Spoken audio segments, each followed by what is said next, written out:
So, morgue stories. Here's another creepy story from crematoriums and funeral homes and things like that. Most people get into the business pretty early on, but Robert Winston, on the other hand, got into the business when he was 49. After he retired as an electrician, while on the job, he developed asbestosis, and he ended up settling with the company that he worked for a pretty large amount of money. So, what did he do? He decided to go ahead and get his funeral director license. So he went to school and passed the exams in 1991 and again in 1993 and opened up the Newman Winston Memorial Chapel in McKeesport, Pennsylvania. The problem was that Winston wasn't a very good businessman. He was never really good at collecting the hundreds of thousands of dollars that was actually owed to him by late 2000.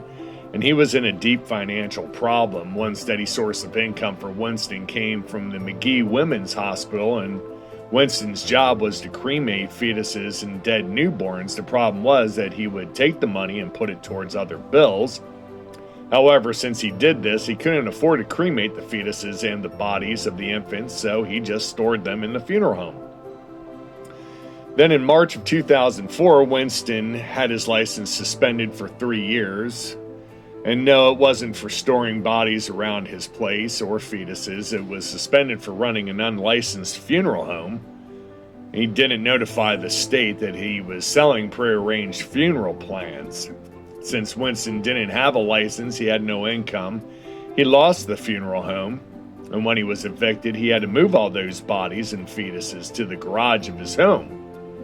August of 2005, his ex-wife called the police to tell them he had been storing bodies in the garage. The police searched the garage, and inside they found 179 fetuses over 16 weeks of gestation, 154 fetuses that were under 16 weeks of gestation, and 253 biohazard containers containing unspecified fetal autopsy remains and the remains of 19 newborns that were born alive but died shortly after birth.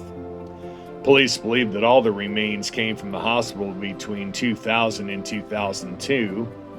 Winston was arrested and charged with 19 counts of abusing a corpse and theft. He pled guilty and was given probation. Let that sink in. Probation.